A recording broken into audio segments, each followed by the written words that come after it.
ওকে, আজকের এই মর্নিং সেশনের প্রথম দিনে আমি সবাইকে আবারও স্বাগত জানাচ্ছি। আমরা আমাদের সবচেয়ে বড় শক্তি আমরা এখানে যারা আছি আমরা সবাই সুস্থতা নিয়ে কাজ করছি এবং আমি আশা করি আপনারা সবাই সুস্থ আছেন, যে যেখানে আছেন ভালো আছেন। আপনি একটু কনফার্ম করবেন আমার স্লাইডটি কি আপনারা দেখতে পাচ্ছেন কিনা।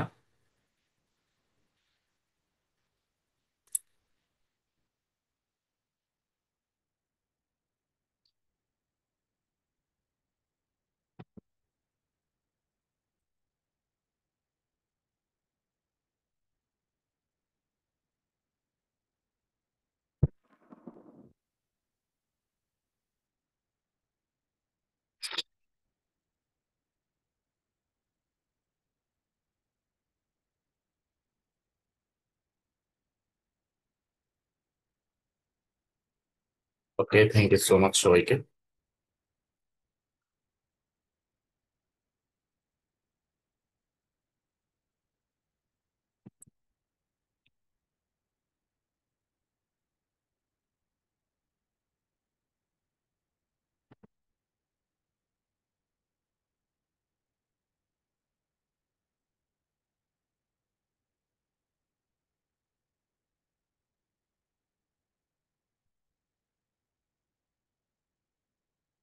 আচ্ছা, সবাই একটা মিনিট ওয়েট করি।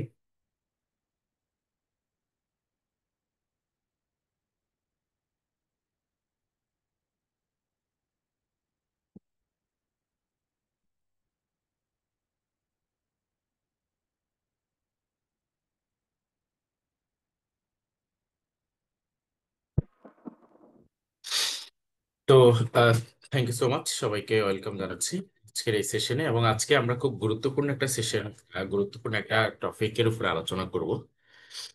আম, এটা ফরএভার লিভিং এর বেসিক কোনো টপিক না, বাট এটা আমাদের লাইফের জন্য বা আমাদের পার্সোনালি আমাদের জন্য একটা গুরুত্বপূর্ণ আলোচনা হবে। তো এখানে যারা উপস্থিত আছেন আপনাদের অনেকের জন্য হয়তো বা একটা নতুন ট্রেনিং, নতুন প্রোগ্রাম। আমি সকলকে একটা জিনিস বলতে চাই, দেখেন, আম, আমাদের আসলে মনের আলো বা আমাদের জ্ঞানের শক্তি ততটাই বৃদ্ধি পায় যতটা আমরা জানি বা যতটা আমরা জানবো। আমরা যারা ফরএভার লিভিং সাথে শুরু করেছি, আপনাদেরকে আমি গতকালকে, গত পরশুও আমাদের যে রাতে যে প্রোগ্রামটি হয়েছে সে প্রোগ্রামে একটা বিষয়ে আপনাদেরকে উল্লেখ করেছি যে ফরএভার লিভিং 95% হলো এডুকেশনাল বিজনেস। এখানে আপনি যত এডুকেশন নেবেন আপনি তত ভালো করতে পারবেন, আপনি তত বড় হতে পারবেন এখান থেকে। কারণ একটা কথাই আছে, ফার্স্ট লার্ন দেন আর্ন। আমরা এই জায়গাতে ভুল করি, আমরা মনে করি যে টাকা উপার্জন মানুষের গায়ের জোরে হয়। টাকা উপার্জন গায়ের জোরে হয় না, টাকা উপার্জন হতে হবে আপনার বুদ্ধির জোরে, মেধার জোরে। টাকা উপার্জন হয় হলো আপনার নলেজের জোরে। তো ফরএভার লিভিং প্রোডাক্টস ইন্টারন্যাশনাল যেহেতু আমরা এখানে কাজই করি, আমাদের কাজ হলো ইনফরমেশন অ্যান্ড বিজনেস শেয়ারিং। মানে আমাদের যে যে কাজটা, তো আমরা যেহেতু ইনফরমেশন অ্যান্ড বিজনেস শেয়ার করি, মানে business information and products information share করে থাকি, তাহলে ইনফরমেশন নিয়ে যদি কাজ করি সে জায়গাতে যদি আমাদের ইনফরমেশনটা না থাকে তাহলে আমরা কিন্তু বিজনেসটা অবশ্যই করতে পারবো না। ঠিক আছে। তো আজকে ঠিক গুরুত্বপূর্ণ তেমন একটা প্রোগ্রাম। তো আমরা আজকে শুরুতে যেখানে যাব, যেটা দিয়ে শুরু করব, সেটা হলো আমাদের ব্রেন। আমাদের যে এটাকে দেখতে পাচ্ছেন যে মস্তিষ্কটা এখানে আছে। মানুষের এই যে মস্তিষ্কটা দেখতে পাচ্ছেন, মানুষের এই মস্তিষ্কটা হলো দুইটা ভাগে বিভক্ত আছে। ঠিক আছে। তো এই আমাদের এই মস্তিষ্কটা স্বাভাবিকগতভাবে আপনার 1336 গ্রাম হয়ে থাকে। এই যে মস্তিষ্কটা আছে এটা স্বাভাবিকগতভাবে প্রত্যেকটা মানুষের মস্তিষ্ক 1336 গ্রাম হয়ে থাকে। এই মস্তিষ্কটাকে আম, উম, আপনার সায়েন্টিস্টরা গবেষণা করে দেখে সারা পৃথিবীতে একজন ব্যক্তির মস্তিষ্ক আছেন যার মস্তিষ্ক সবার চেয়ে ছোট। এবং তিনি হলেন আলবার্ট আইনস্টাইন, যিনি পৃথিবীর সর্বশ্রেষ্ঠ একজন সায়েন্টিস্ট। তার মস্তিষ্কটা ছোট ছিল, 1260 গ্রাম ছিল তার মস্তিষ্কটা। এমনিতে স্বাভাবিকত একজন মানুষের মস্তিষ্ক 1336 গ্রাম থাকে। আলবার্ট আইনস্টাইন আম, মানে তার যে মস্তিষ্কটাকে এটাকে চুরি করে নেওয়া হয়েছিল। একজন ভদ্রলোক, একজন সায়েন্টিস্ট, উনি চুরি করেছেন মৃত্যুর পরে। তো ওনার এই মস্তিষ্কটাকে চুরি করার পরে বহু বছর পরে তার ওই যিনি চুরি করেছেন তার ছেলের সম্মতিক্রমে, উনি অনুমতিক্রমে যে তার স্বীকার করেছেন যে তোমার বাবার মস্তিষ্ক আমি চুরি করেছি, আমি চাচ্ছি এটা নিয়ে গবেষণা করার জন্য, তোমরা যদি অনুমতি দাও। তখন অনুমতিক্রমে প্রায় আপনার 82টা খণ্ড করা হয়, আলবার্ট আইনস্টাইনের মস্তিষ্কটাকে ভাগ করা হয়। 82টা ভাগ করে এটাকে বিশ্বের প্রায় 10 থেকে 12টা ইউনিভার্সিটিতে গবেষণা কেন্দ্রে পাঠানো হয়। সেখান থেকে মস্তিষ্ক নিয়ে খুব মানে গুরুত্বপূর্ণ নলেজ উদ্ঘাটন হয়। মস্তিষ্ক নিয়ে মানে অনেক গুরুত্বপূর্ণ নলেজ আসে। তো দেখা গেল কি, সারা পৃথিবীতে যত মানুষের মস্তিষ্ক আছে, তার মস্তিষ্কের মানে মানে স্বাভাবিক যে মস্তিষ্ক, এই মস্তিষ্ক থেকে আলবার্ট আইনস্টাইনের মস্তিষ্কটা ছোট। কিন্তু অবাক করার বিষয় হলো, মানুষের মস্তিষ্কটাকে দুই বিভক্ত করা হয়েছে, একটা হলো ডান ভাগ আর একটা হলো বাম। ঠিক আছে। তো বলা হচ্ছে বাম মস্তিষ্ক, ধরেন আমার এটা হলো ব্রেন, মাথা, এটা হলো আমার বাম দিক। ঠিক আছে। আমার বাম দিকে যে বাম মস্তিষ্ক আছে, বলা হচ্ছে আহ এই বাম মস্তিষ্কের ব্যক্তিরা, যারা এই বাম মস্তিষ্ক শক্তিশালী যাদের, তারা তারা অনেক মনে রাখার ক্ষমতা রাখে, মানে অনেক কিছু ভালো মনে রাখতে পারে। যেমন দেখবেন আমাদের ক্লাসের অনেকের ফার্স্ট বয়, হ্যাঁ মানে সেকেন্ড বয়, থার্ড বয়, এরা দেখবেন খুব মনে রাখতে পারে, এরা পড়া মুখস্থ করে ফেলে। ঠিক আছে। এবং এরা দেখবেন মানে বাম মস্তিষ্ক ভালো ব্যক্তিরা ডক্টর, ইঞ্জিনিয়ার, পাইলট বা আদার্স খুব ভালো ভালো জায়গায় জব করতে পারে। গবেষণা করে দেখলো ডান মস্তিষ্কের যে ব্যক্তিরা, এরা হল উদ্ভাবক। উদ্ভাবক মানে এরা উদ্ভাবন করে, এদের খুব একটা মনে থাকে না, এরা কিন্তু মনে রাখতে পারে না, এরা সৃষ্টি করতে পারে। দেখবেন আপনি, আমি সহজ ভাষায় বলি, দেখবেন আমরা অনেকেই আছে যারা আমরা মুখস্থ করতে পারি না কিন্তু বানাইয়া লিখতে পারি। ঠিক আছে, আমরা অনেকে আছি না যে বানায় বানায় লিখতে পারি। তো এই বানায় বানায় যে লেখার প্রবণতা বা কিছু সৃষ্টি করা, হ্যাঁ, মানে কিছু নিয়ে চিন্তা করা, যেমন ডান মস্তিষ্ক ভালো ব্যক্তিরা সবসময় সৃজনশীলতা তাদের মধ্যে থাকে এবং তারা সৃষ্টি করে। যেমন তারা সায়েন্টিস্ট হয়, রাইটার হয়, কবি হয়। ঠিক আছে। মানে আমরা বলি না কিছু আছে তাদের মধ্যে গড গিফটেড। তো অ্যাকচুয়ালি তাদের ডান মস্তিষ্কটা খুব ভালো। এবং সারা পৃথিবীর মধ্যে আম, সব মানে সাইজের দিক থেকে ডান পাশের যে মস্তিষ্কটা, এটা ছিল আলবার্ট আইনস্টাইনের সবচেয়ে বড়। দেখবেন আমরা আলবার্ট আইনস্টাইনের গল্প যদি শুনি, আমরা প্রায় আমরা এরকম প্রায় সময় শুনি যে আলবার্ট আইনস্টাইন কিন্তু ভুলে যাওয়ার প্রবণতা। উনি কিন্তু ওনার নিজের বাসার অ্যাড্রেসটাও মনে রাখতে পারতো না, কারণ ওনার বাম মস্তিষ্কটা তুলনামূলক ছোট ছিল স্বাভাবিক মানুষের থেকে। ঠিক আছে। দেখেন এই মস্তিষ্ক নিয়ে খুব গুরুত্বপূর্ণ কিছু ইনফরমেশন উঠে আসে তখনই। এই মস্তিষ্কটা, এটা হলো ডান এবং বাম মস্তিষ্কের কিছু ডান এবং বাম মস্তিষ্কের আমি কিছু চিত্র তুলে ধরেছি আপনাদেরকে। বিজ্ঞানীরা দেখেন মানুষের মস্তিষ্কের ক্ষমতা নিয়ে বিজ্ঞানীরা অবাক করার কিছু মানে ইনফরমেশন আমাদেরকে দেয়। বলা হচ্ছে মানুষের মস্তিষ্কের প্রায় 90 বিলিয়ন স্নায়ু কোষ রয়েছে। 90 বিলিয়ন স্নায়ু কোষ আমাদের এই মস্তিষ্কের মধ্যে আছে। ঠিক আছে। আমাদের টোটাল বডির মধ্যে আপনার টিস্যু রয়েছে প্রায় 37.2 ট্রিলিয়ন সেল রয়েছে, যার মধ্যে 90 বিলিয়ন স্নায়ু আছে। আমাদের কোথায়? মস্তিষ্কের মধ্যে। মানুষের মস্তিষ্কের মধ্যে আরো অবাক করার কাণ্ড হলো প্রায় 100 কোটি বা 1 বিলিয়ন নিউরন আছে। 100 কোটি। আচ্ছা, এগুলোর মানে এগুলো কেন বলছি এটা আমি আসতেছি। ঠিক আছে। আপনারা জাস্ট একটু মনোযোগ সহকারে শুনবেন। মস্তিষ্কের মেমোরির স্পেস নিয়ে গবেষণার তথ্য নর্থ ওয়েস্টার্ন বিশ্ববিদ্যালয়ের সাইকোলজিস্ট অধ্যাপক ডক্টর ফল রেভার, মানে মস্তিষ্ক নিয়ে, যিনি মস্তিষ্কের মেমোরি নিয়ে, আমাদের ধারণ ক্ষমতা, মানে মস্তিষ্কের যে এনার্জি, আমাদের মস্তিষ্কের যে ক্ষমতা, এটা নিয়ে মানে গবেষণা করেছেন আপনার নর্থ ওয়েস্টার্ন বিশ্ববিদ্যালয়ের সাইকোলজিস্ট অধ্যাপক ডক্টর ফল রেভার। উনি দেখেছেন যে মানুষের মস্তিষ্কের ক্রিয়া মাত্র 1 সেকেন্ড। আচ্ছা, এর আগে আমি আপনাদেরকে যেটা ইনফরমেশন দিতে চাই যে বিজ্ঞানীদের কয়েক বছর আগেই আপনারা জানেন যে যখন কম্পিউটার আবিষ্কার হয়েছে, হ্যাঁ, বিশ্বের সবচেয়ে দ্রুততম যে কম্পিউটারটা আছে সেটাকে সুপার কম্পিউটার বলা হয়। যেটা যখন চালু করা হয় তখন নিউ ইয়র্কের আপনার টোটাল বিদ্যুৎ ডাউন হয়ে গিয়েছিল। টোটাল নিউ ইয়র্কের বিদ্যুৎ ডাউন হয়ে গিয়েছিল আপনার সুপার কম্পিউটারে, যেটার 82,000 প্রসেসরের একটা কম্পিউটার ছিল।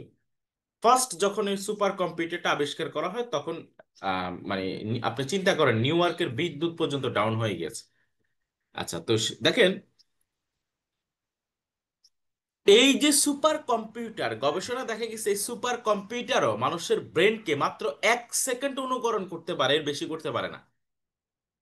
1 সেকেন্ড অনুকরণ করতে পারে। ঠিক আছে। আচ্ছা, এবার আসেন গবেষণা কি উঠে আসে। বিজ্ঞানীরা বললেন আপনি যদি 30 লাখ ঘন্টা বা 342 বছর এক নাগাড়ে এই মস্তিষ্কের মেমোরি কার্ডের মেমোরি কার্ডের মতো কিছু ভিডিও ধারণ করেন, যা মস্তিষ্ক যেমন আমরা আমাদের মোবাইলের মধ্যে র্যাম থাকে, রোম থাকে, যেখানে আমরা আমরা রোমের উপর ডিপেন্ড করি যে আমার এখানে, বা কম্পিউটার রোমের উপর ডিপেন্ড করি যে আমার কম্পিউটার কতটা স্পেস আছে, কতগুলো, এটা ধারণ ক্ষমতা কেমন, রাইট?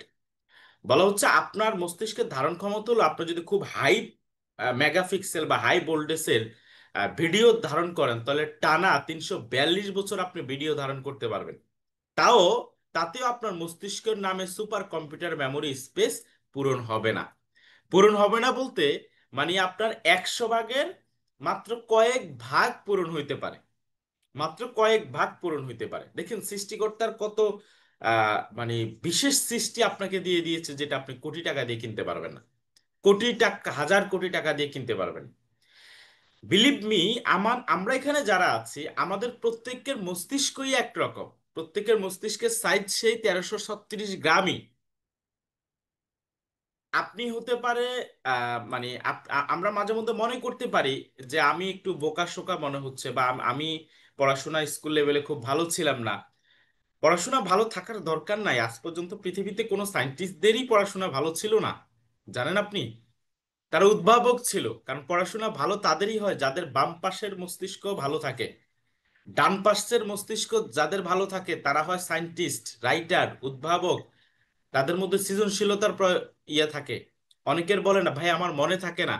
মনে থাকার প্রয়োজন নাই। একটা কথা আছে যে আপনি এই মস্তিষ্ক ইউজ করতে জানতে হবে, এটাকে প্রপার ইউজ জানতে হবে।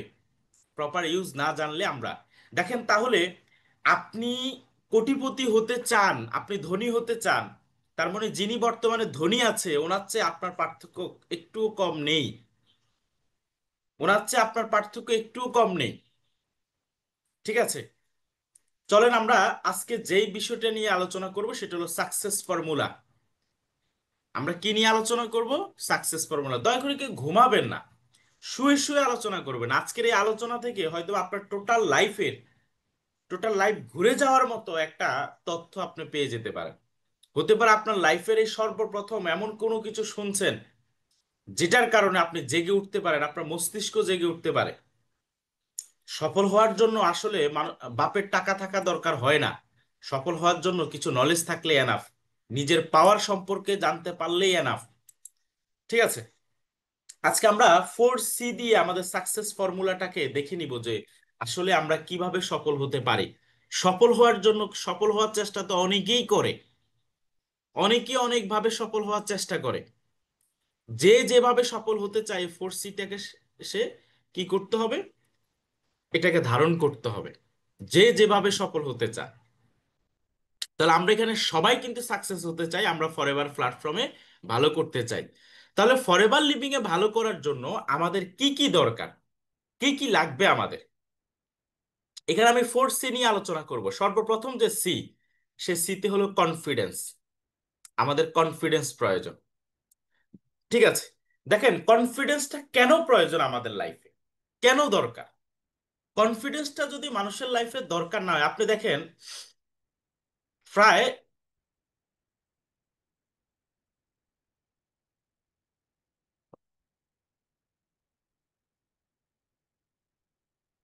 আচ্ছা, কনফিডেন্সটা আমাদের লাইফে কেন প্রয়োজন? দেখেন, আমরা যে দুনিয়াতে আসলাম আমাদের বাবা মার মাধ্যমে, আমাদের বাবার প্রায় 60 কোটি শুক্রাণু আমাদের মায়ের যখন ডিম্বাণুর সাথে অ্যাড হলো, তখন এই 60 কোটির প্লাস শুক্রাণুর সাথে একটা যুদ্ধ হয়েছে। এই 60 কোটি প্লাস শুক্রাণু একজন একজনের সাথে যুদ্ধ করেছে।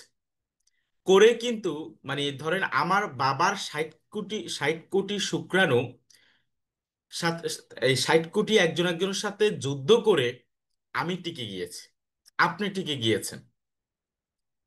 যখন আমাদের পা ছিল না, হাত ছিল না, জ্ঞান ছিল না, মেধা ছিল না, কিছুই ছিল না, শক্তি ছিল না, তখনই আমরা যুদ্ধে জয় করে আসছি।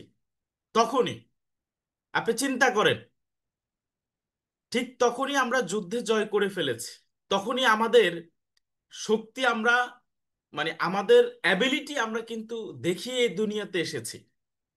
আমাদের মায়ের গর্ভে আমরা একজনই বৃদ্ধি পেয়েছি, একজনই বড় হয়েছে। সেই গর্ভ থেকে আমরা একজনই দুনিয়াতে এসেছি।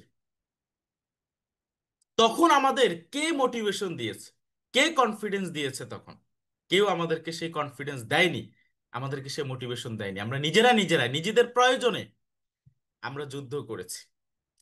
এই যুদ্ধের জন্য আমাদের যেটা সবচেয়ে ইম্পর্টেন্ট সেটা হলো কনফিডেন্স। এই যে সকালবেলা আপনি ঘুম থেকে উঠলেন, আপনি নিজেকে নিজে বললেন, আমি সাকসেস, আমি পারবো, আমার দ্বারা হবে, আমার দ্বারা সম্ভব, আমি যে কাজটি করতে যাচ্ছি সেই কাজে আমিই সেরা। আচ্ছা, এই কথাগুলো কখন মনের মধ্যে নিতে পারবেন জানেন? যখন অ্যাকচুয়ালি আপনার মধ্যে একটা কনফিডেন্স থাকে। আমরা মাঝে মধ্যে চিন্তা করি না, আচ্ছা, আমার বাবা কখনো তো মাসে লাখ টাকা ইনকাম করেনি, আমার ফ্যামিলিতে কেউ গাড়ি মেনটেন করেনি, আমার ফ্যামিলিতে কেউ, আমি মানে এমন আমার 14 জেনারেশনে বা আমার আত্মীয় স্বজনের মধ্যেও কারো কোটি টাকা দামের বাড়ি বা গাড়ি নেই, কেউ 2-3 লাখ টাকা ইনকাম করতে আমি দেখিনি। জানেন, গবেষণায় উঠে আসছে মানুষের মস্তিষ্ককে মানুষ প্রপার ইউটিলাইজ না করার অন্যতম কারণ, বা প্রপার ইউজ না করতে পারার, বা এই মস্তিষ্কের ক্ষমতা না বোঝার কারণ হলো তার পরিবেশ, তার চারপাশ। সে যেই ফ্যামিলি থেকে বড় হচ্ছে, যেই আশেপাশে তার যে মানুষগুলোর সাথে যে চলাফেরা করছে, এই মানুষগুলো অধিকাংশরাই হতে পারে কোনো না কোনো কাজে ব্যর্থ। এরা হয়তোবা অনার্স করে ব্যর্থ, পড়াশোনা করে ব্যর্থ, এরা হতে হতে পারে কোনো ব্যবসা করে ব্যর্থ, এদের মধ্যে কেউ হয়তোবা 6 ডিজিট টাকা ইনকাম করেনি, এদের মধ্যে কেউ স্বপ্ন দেখেনি। আপনি কখনো বলতে শুনেননি, আপনার চারপাশের কিছু মানুষকে কখনো বলতে শুনেননি যে সে খুব গরিব থেকে, খুব দরিদ্র থেকে সে আজকে কোটিপতি হয়েছে। আপনি হয়তো বা কখনো কাউকে বলতে শুনেননি যে তুমিও পারবা, আজকে তোমার কিছু নাই, একদিন তোমার সব কিছু হবে। আপনি কাউকে দেখেননি যে কোনো একজন ফ্যামিলির পার্সনের, যার বাবার কিছুই ছিল না, সে আজকে কোটিপতি। আপনি হয়তোবা এই জিনিসগুলো খুব কম দেখেছেন। আপনি হয়তোবা চারপাশের নেগেটিভিটি, হতাশার মধ্যে বড় হয়েছেন। ঠিক আছে, হতাশার মধ্যে বড় হয়েছেন। বাস্তব সত্য হলো আমাদের পরিবেশটা আমাদেরকে, আমাদের ব্রেনটাকে ইউজ করতে দেয় না। আমাদের পরিবেশ আমাদের ব্রেনটাকে ইউজ করতে দেয় না, আর ব্রেনটাকে যখন ইউজ করতে পারি না, আমি চাইলেই অনেক কিছু করতে পারি, এই কনফিডেন্স আমার মধ্যে আসে না। এই কনফিডেন্সটা আমরা প্রায় পাই না। দেখেন, আমরাও মধ্যবিত্ত ফ্যামিলির সন্তান, আমার বাবাও কখনো লাখ টাকা ইনকাম করেনি, বাট আমি তার চেয়ে কয়েক গুণ বেশি ইনকাম করছি। বিকজ অফ, এটা আমার মস্তিষ্ক ওইভাবে, আমার মেমোরি ওইভাবে কাজ করেছে, আমি ওইভাবে এটাকে কাজ করিয়েছি। এই মস্তিষ্ক বোকা, এটাকে যেটা বলবেন সে সেটা শুনবে, এই মস্তিষ্ককে যেটা সিগন্যাল দিবেন সে সেটা করবে। মুভি দেখে আমরা মন খারাপ করি, কান্না করে দেই, মানে আফসোস করি, নায়িকাটাকে যদি এভাবে না করে ওভাবে হতো, নায়কটা যদি এভাবে না হয়ে ওভাবে হতো, নায়কটাকে মেরে ফেলছে, কি কষ্ট পাচ্ছি। নাটক দেখে আফসোস করি, নাটক দেখে আমরা কষ্ট পাই। আচ্ছা, আমরা কি জানি না যে এটা একটা অভিনয়?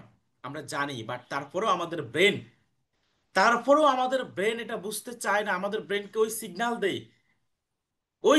দেই এটা একটা কষ্টের কাহিনী, ওই সিগন্যাল দেই এটা একটা রোমান্টিক কাহিনী, তুমি রোমান্টিক হয়ে যাও। আমরা জানি এটা অভিনয়, তারপর আমরা রোমান্টিক বা কষ্ট বা দুঃখ বা আনন্দ পাই কোনো কিছু দেখে, মুভি দেখে। কারণ আমাদের ব্রেনকে যেটা বোঝাচ্ছি, আপনার ব্রেনকে যদি আপনি বুঝাতে পারেন, আপনিই পারবেন, আপনি সেজন যেই ব্যক্তি এই রুট লেভেল থেকে চিন্তা করে, যে ব্যক্তি চিন্তা করতে পারেন আমি ফরএভার লিভিং এ আসছি, আমি সফল হওয়ার জন্য আসছি, আমি রিচ হওয়ার জন্য আসছি, এবং আমার দ্বারা সম্ভব, শুধুমাত্র আমাকে কি করতে হবে, আমার লাইফে একটা কনফিডেন্স প্রয়োজন, এমন এমন একটা কনফিডেন্স আমার লাইফের প্রয়োজন। চলেন এই কনফিডেন্স নিয়ে আমরা একটা গল্প শুনি। আমার অনেক ট্রেনিং এর মধ্যে আপনারা হয়তো বা অনেকে শুনতে পারেন। ঠিক আছে। বনের মধ্যে এক কুকুর এক কুকুর বনের মধ্যে হাড্ডি চাবাচ্ছে। তার পিছনে কিছুক্ষণ পরেই একটা বাঘ আসে। কিছুক্ষণ পরে কি আসে, একটা বাঘ আসে। এখন কুকুর তো মোটামুটি পিছনের দিকে তাকিয়ে দেখতেছে যে তার পাশ কাছাকাছি বাঘ চলে আসছে, সে কি করবে। ধরেন কুকুর না, সেটা শিয়াল। ঠিক আছে, শিয়াল যেহেতু একটু চালাক প্রাণী, শিয়াল ধরে। শিয়াল চিন্তা করতেছে যে বাঘ চলে আসছে, সে কি করবে এখন। তখন চিন্তা করছে আমি যদি দৌড় দেই, মানে ভয় পেয়ে যাই, তাহলে আমাকে খপ করে ধরে আমাকে খেয়ে ফেলবে, আমাকে এখানে বুদ্ধি খাটাতে হবে। তখন সে কি করলো, সে জোরে চিৎকার দিয়ে বলতেছে, আহ, বাঘের হাড় যে এত টেস্ট, বাঘের মাংস যে এত টেস্ট, এটা আগে না খাইলে বুঝতাম না। পিছন থেকে বাঘ কথাটা শুনে সে মোটামুটি থেমে গেছে, তাই কি বলে, এ আবার কেমন, এই যে আমাদের স্বজাতির মাংস খাচ্ছে। ঠিক আছে, এ আমাদের স্বজাতির মাংস খাচ্ছে, এ আবার কেমন। সে কিছুটা ভয় পেয়ে পিছনের দিকে হাঁটতে শুরু করে। ঠিক উপর থেকে একটা বানর তাকে, মানে সে যখন একটু চলে যায়, তখন বানর তাকে গিয়ে বলতেছে, বানর উপর থেকে এই ঘটনাগুলো বানর অবজার্ভ করতেছে, তখন বানর তাকে গিয়ে বলতেছে যে সে তোমাকে ধোকা দিয়েছে, সে আসলে বাঘের মাংস খাচ্ছে না, সে অন্য কিছুর মাংস খাচ্ছে, সে তোমাকে ধোকা দিয়েছে। ঠিক আছে। এই জিনিসটা কুকুর বা শিয়াল দূর থেকে শুনতে পায়। এখন চিন্তা করতেছে আরো তো ঝামেলায় পড়ে গেলাম, এখন আমি কি করব। তখন কি করলো, বাঘ বলল চল এবার আমরা দুইজনে মিলে এরে ধরবো, আমি খাবো তুমি দেখবা। তখন বানরের পিঠে করে, বাঘের পিঠে করে বানর আসতেছে এবং বাঘও আসতেছে। শিয়াল কি করবে, সে তখন বুদ্ধি আরেকটা করলো খুব কনফিডেন্স নিয়ে, যা, একটা বাঘ খেলাম, বাদরটারে বললাম যে আমার পিছনে একটা বাঘ আছে, এর কোনো রকম একটু ভুলায় ভালায় যদি ধরে আনতে পারো তাহলে তোমার পুরস্কৃত করব। ঠিক আছে, আমার এখনো খিদা নিবারণ হয়নি, আমি এরও একটু খেতে চাই। দেখেন, এই যে একটা কনফিডেন্স, মানে এই কথার কারণে পিছন থেকে বাঘে বানরকে ফেলে দিছে দৌড়। মজার বিষয়টা হলো দেখেন, আমাদের জীবনে আমরা শুধু কনফিডেন্সের কারণে বহু জায়গায়, কনফিডেন্সের অভাবের কারণে বহু জায়গায় আমরা বাঘের থাবার মধ্যে পড়ে যাই। জাস্ট একটু কনফিডেন্স আমাদের লাইফে যদি থাকে, জাস্ট একটু কনফিডেন্স, তাহলে আমরা আমাদের মস্তিষ্কে প্রপার ইউজ করতে পারি, আমাদের মস্তিষ্কটাকে আমরা কাজে লাগাতে পারি, আমরা ভালো করতে পারি। আপনি অবাক হবেন যে আপনি চাইলে বাংলাদেশের আগামী টপ এফবিও, বাংলাদেশের আগামী টপ আর্নার, বাংলাদেশের আগামী টপ লিডার হওয়া সম্ভব, শুধু আপনি চাইলে সম্ভব। নট অনলি বাংলাদেশ, আপনি যদি সেই মস্তিষ্কের অধিকারী হন, আপনার মস্তিষ্কের যে পাওয়ার সেটা যদি কাজে লাগাতে পারেন, শুধু বাংলাদেশ না, কোনো একদিন কৃষ্ণ অরোরার মতো আপনিও হতে পারেন সর্বকনিষ্ঠ জিএলটি মেম্বার, সর্বকনিষ্ঠ চেয়ারম্যান বোনাস লেভেল 3 অ্যাচিভার, সর্বকনিষ্ঠ ওয়ার্ল্ড ক্লাস লিডার আপনিও হতে পারেন। অথবা বাংলাদেশ থেকে সর্বপ্রথম লেডি আপনি জিএলটি হতে পারেন। আপনি সিদ্ধান্ত নিতে হবে আপনি কি হবেন। কারণ প্রয়াত মেয়র আনিসুল হক একটা কথা বলে গিয়েছেন, মানুষ তার স্বপ্নের সমান বড়, আপনি যেটা ভাবেন ঠিক সেটা হবে, শুধু আপনার ভাবনাটা ছোট না বড় সেটা আপনাকেই, মানে নির্বাচন করতে হবে, শুধু আপনার ভাবনাটা কি সেটা আপনাকে দেখতে হবে। ঠিক আছে, তাহলে আমাদের চিন্তা ভাবনা বড় করতে হবে অবশ্যই। চলেন আমরা আরেকটা রিয়েলিস্টিক গল্প শুনি। আমার এই আলোচনাটাও অনেকে অনেকবার শুনেছেন। ঠিক আছে, এই ভদ্রলোককে আমরা সবাই চিনি, ওনার নাম হলো নেপোলিয়ন হিল। উনি মূলত দক্ষিণ ভার্জিনিয়ার ফাউন্ডে জন্মগ্রহণ করেন। তৎকালীন সময়ের বিখ্যাত একজন ব্যক্তি অ্যান্ডো কার্নেগির কাছে এই ভদ্রলোক গিয়ে বলতেছেন যে স্যার, আমি পৃথিবীতে মানুষ কেন সফল হয় আমি সেটার সফল হওয়ার কারণ বা সিক্রেট আমি উদ্ঘাটন করতে চাচ্ছি। অ্যান্ডো কার্নেগি তাকে বলল, ওকে, নো প্রবলেম, তুমি উদ্ঘাটন করতে পারো, 500 সফল ব্যক্তির সাথে সাক্ষাৎকার নিয়ে একটা প্রতিবেদন বের করে ফেলো, তাহলে তুমি সফলতার মানে কেন মানুষ সফল হয় তুমি সেটার উদ্ঘাটন করতে পারবা। অ্যান্ড্রু কার্নেগি চ্যালেঞ্জ নিয়েছিল যে ইয়াস, আমি এটা করব। মজার বিষয় হলো 25,000 মানুষের 20 বছর ধরে তিনি গবেষণা করেছেন। 25,000 সফল ব্যক্তির 20 বছর ধরে গবেষণা করে ইতিহাসের সফল একটা বই উনি রচনা করে, যে বইটা দ্য ল অফ সাকসেসে প্রকাশিত হয় 1928 সালে। তাকে সাংবাদিকরা জিজ্ঞেস করেছে, স্যার, আপনি এত মানুষের সাকসেস নিয়ে আপনি গবেষণা করেছেন, আপনি কি বলতে পারেন যে সকলের মধ্যে আপনি কি কোনো কমন ইস্যু বা ইস্যু দেখেছেন? উনি বলেছে, হ্যাঁ, সকলের মধ্যে একটা কমন বিষয় আছে। সেটা হলো, পৃথিবীতে যত ব্যক্তি আমি দেখেছি তাদের ম্যাক্সিমামের যত সফল ব্যক্তির সাক্ষাৎকার নিয়েছি, অধিকাংশরাই একটা সময় হতদরিদ্র ছিল। বাট আমি দেখেছি তারা একটা কথা বলতে, যে কেউ যদি চিন্তাতে ধনী হইতে পারে তাহলে ওই ব্যক্তি ধনী হইতে পারে। থিঙ্ক অ্যান্ড গ্রো রিচ, আমাদের জয় বণিক ভাই এই ট্রেনিংটা খুব চমৎকার ভাবে করায়। থিঙ্ক অ্যান্ড গ্রো রিচ, এই বইটা পড়ে কোটিপতি হয়েছেন এমন বহু ব্যক্তি আছেন। অনেক ব্যক্তি আছেন যে এই বইটা পড়েই কোটিপতি হয়েছেন। থিঙ্ক অ্যান্ড গ্রো রিচ, তুমি চিন্তা করো আর ধনী হয়ে যাও। চিন্তাতে যদি ধনী হইতে পারো তাহলে তুমি ধনী হতে পারবা। ওই কথার উপরে, ওই সংক্ষিপ্ত এবং সকলের মধ্যে যে কমন বিষয়টা, সেটার নামকরণে এই বইটার নামকরণ করা হয়েছে। সারা পৃথিবীতে টপ সেলিং এর মধ্যে একটা, টপ সেলিং বইয়ের মধ্যে একটা বই হলো think and grow rich. Think and grow rich বইটার মধ্যে সর্বপ্রথম যে সফল ব্যক্তিটার কথা উঠে আসছে, তার নাম হইল এই ভদ্রলোক, সেই হইল এই ভদ্রলোক। সর্বপ্রথম যে যে সফল ব্যক্তিটির নাম উল্লেখ হয়েছে এবং যিনি উল্লেখ করেছেন যে মানুষ কনফিডেন্স থাকলে, মানুষের মনে সাহস থাকলে, স্বপ্ন থাকলে মানুষ সফল হইতে পারে, এটা অ্যান্ড্রুইস সি বার্নেসকে, বার্নেসের গল্প বা তার স্টোরি জানার আগে এটা বহু মানুষ বুঝতো না। স্টোরি এটা লেখার আগে বহু মানুষ তার ইনফরমেশন ছিল না যে মানুষ ছিঁড়া খাতার নিচে শুয়েও লাখ টাকা না, কোটি টাকা না, হাজার কোটি টাকার স্বপ্ন দেখতে পারে। এটা আমাদের আমাদের মানে অনেকেই এই সমাজের মধ্যে অনেক ভুল মোটিভেশন নিয়ে আমরা বড় হয়েছি। তুমি, তোমার বাবা গরিব, সো তুমি ছিঁড়া খাতার নিচে শুয়ে লাখ টাকার স্বপ্ন দেখো না, এটা তোমার দ্বারা সম্ভব না, তোমার দ্বারা হবে না। আরে ভাই, কেন আমার দ্বারা হবে না? যেটা অ্যান্ড্রুইস সি বার্নেস পারছে সেটা আমি কেন পারবো না? চলেন আমরা ওনার গল্পটা একটু শুনি। ওনাকে মানুষ ভবঘুরে পাগল বলতো, পাগল। আছে না আমাদের এলাকার কিছু, সারাদিন ঘুরে ফিরে খায়, কোনো কাজ করে না। অ্যান্ড্রুইস সি বার্নেস ছিল ঠিক তেমনই একজন ব্যক্তি। তার জীবনের একটাই আকাঙ্ক্ষা, একটাই, তৎকালীন সময়ের সবচেয়ে জনপ্রিয়, সবচেয়ে জনপ্রিয় সায়েন্টিস্ট টমাস আলভা এডিসনের উনি বিজনেস পার্টনার হবে। ওনার এই ছাড়া আর কোনো স্বপ্ন নাই। আপনি চিন্তা করেন তো, যে আপনি প্রত্যন্ত অঞ্চলের একজন ব্যক্তি, আপনি চাচ্ছেন সুফি মিজানের মতো একজন ব্যক্তির সাথে আপনি বিজনেস পার্টনার হবেন। আপনি চাচ্ছেন যে বসুন্ধরার মালিকের বিজনেস পার্টনার হবেন অথবা ইউনিলিভার মালিকের মতো বিজনেস পার্টনার হবেন। তখন জিনিসটা কেমন হয়? যে আমার কাছে নাই 10, আমার কাছে নাই খাবারের টাকা, ঠিক আছে, আমি ওর বিজনেসের মালিক হতে চাই। ঠিকই অ্যান্ড্রুইসি বার্নেস হলো তেমনই একজন আকাঙ্ক্ষাবাজ এবং একজন পাগল ছিল, যে টমাস আলভা এডিসনের পার্টনার হওয়াটাই আমার জীবনের সবচেয়ে বড় আকাঙ্ক্ষা, আমি আর কিছু হতে চাই না। কিন্তু দুইটা সমস্যা ছিল। সে যে বিজনেস পার্টনার হবে তার সামনে দুইটা সমস্যা ছিল। প্রথম সমস্যা হলো যে তার কাছে কোনো টাকা ছিল না, মাত্র 6 সেন্ট প্রয়োজন হইতো।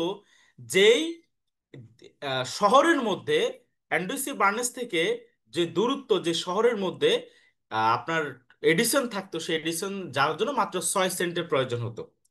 6 সেন্ট।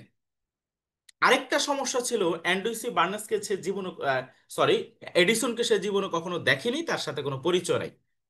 কিন্তু তিনি এতটাই সংকল্পবদ্ধ ছিলেন যে মানে যে তার ইচ্ছে পূরণ হওয়ার আগ পর্যন্ত সে হাল ছাড়বে না, এতটাই সংকল্পবদ্ধ, এবং সে আর কিছুই করবে না। তিনি তার একটা সিদ্ধান্ত নিলেন যে ওকে, আমি যেহেতু তার সাথে ব্যবসা করব, তার সাথে দেখা করতে হবে। টাকা নাই, মালবাহী গাড়িতে করে চলে গেছে এইভাবে। মালবাহী গাড়ির মধ্যে করে অ্যান্ড্রুসি বার্নেস চলে গিয়েছেন তার ইয়ের মধ্যে। আমাদের দেশে আছে না মালবাহী ট্রেনগুলো, কোনো ভাড়ার প্রয়োজন হয় না, এক পাশে দাঁড়িয়ে সে চলে গিয়েছেন তার শহরে। শহরে গিয়ে যেটা হয়েছে যে তার যে বাসার দারোয়ান ছিল, দারোয়ান সাথে বলতেছে আমি এডিসনের সাথে দেখা করতে চাই। দারোয়ান বলতেছে তুমি কে? যে আমি বার্নেস। কোথা থেকে আসছো? অমুক জায়গা থেকে আসছি। কেন আসছো? আমি তার বিজনেস পার্টনার হতে চাই। তাকে দেখে মনে হচ্ছে পাগল, সে আসছে বিজনেস পার্টনার হইতে। বলছে এডিসন বাসায় নেই, আপনি চলে যান।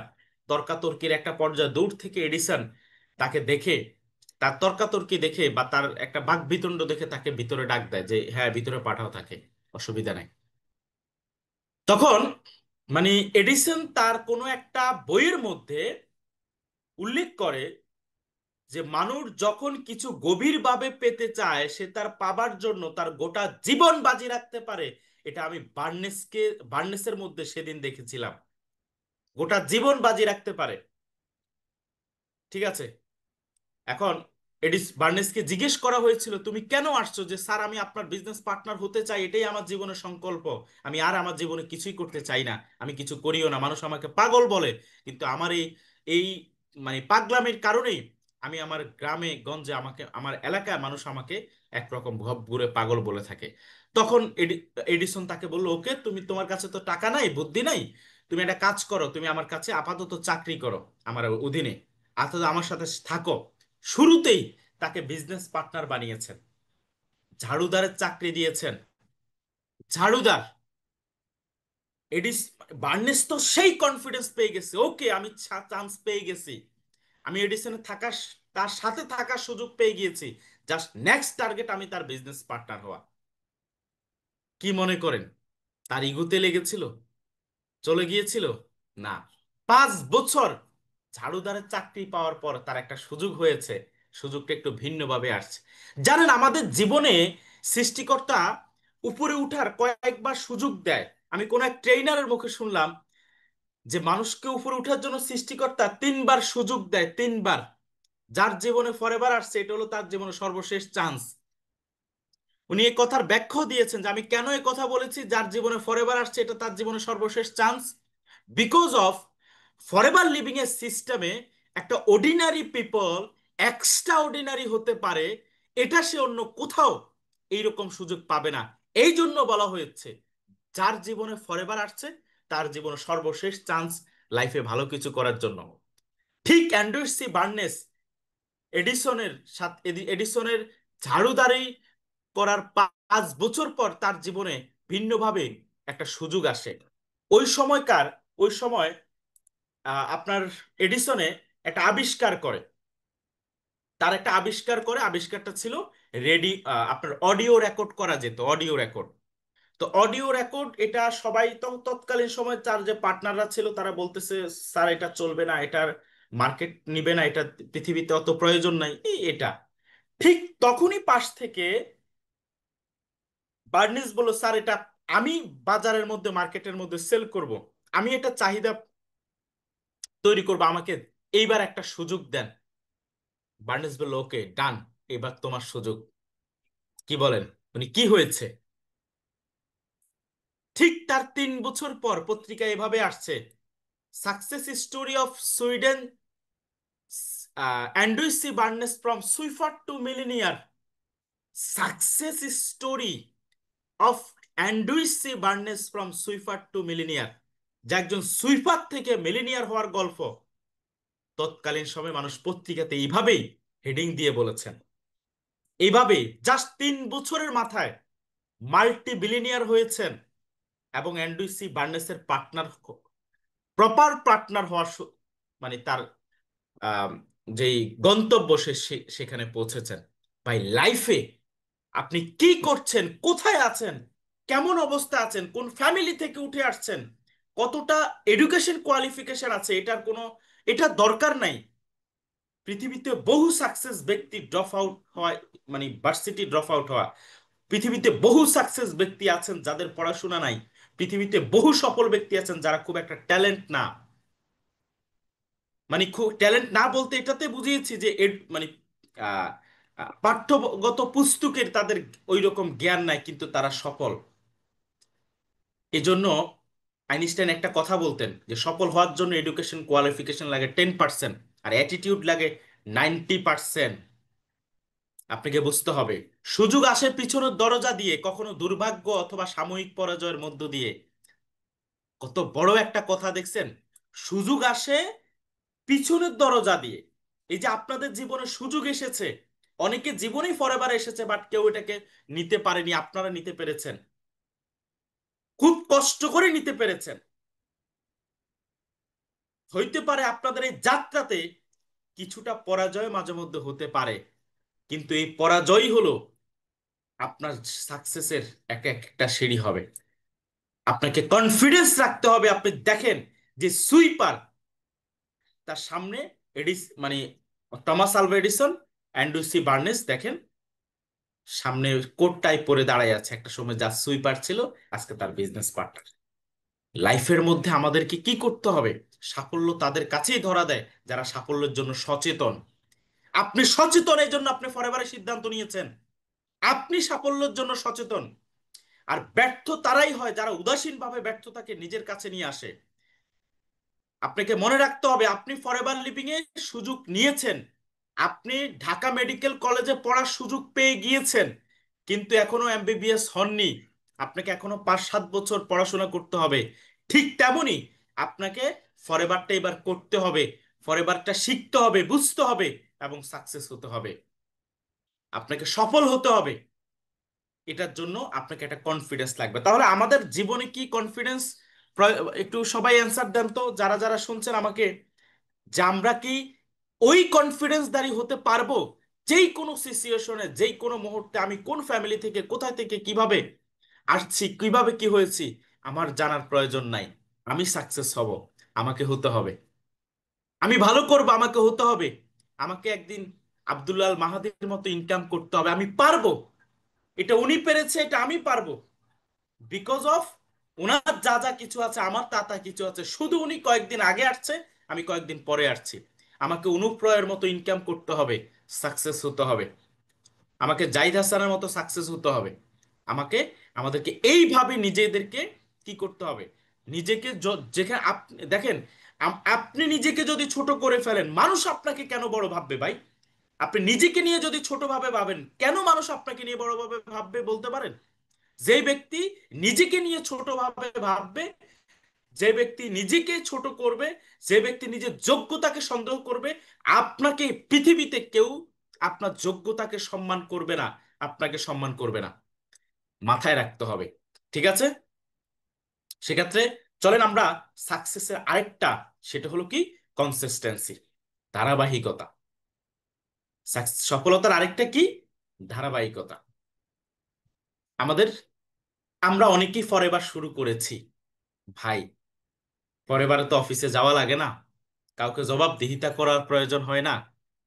করলে করলাম, না করলে নাই। আপলাইনে যখন বলবে তখন বলবো হ্যাঁ ভাই করছি, কিন্তু আসলে আমি করব না। কিন্তু আসলে ফরএভার তো আর আপলাইনের জন্য করব না। যে আমি যে যিনি আমাকে জয়েন করিয়েছেন, আচ্ছা চিন্তা করেন তো, যিনি আমাকে ফরএভারে জয়েন করিয়েছেন, আজকে উনি চাইলেও আমি ফরএভার করব, না চাইলেও করব, তাই না? তার মানে আমি কার জন্য ফরএভার করতেছি? আমার জন্য করতেছি, আমি অন্য কারোর জন্য করতেছি না। আপনি কার জন্য করবেন? আপনার জন্য করবেন।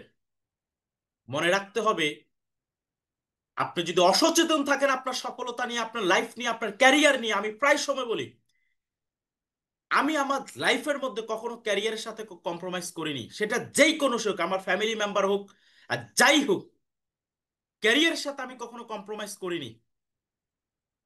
আমরা আজকে গার্লফ্রেন্ডের কারণে আমরা অনেক সিদ্ধান্ত নিই নেই গার্লফ্রেন্ডের সিদ্ধান্তের উপরে।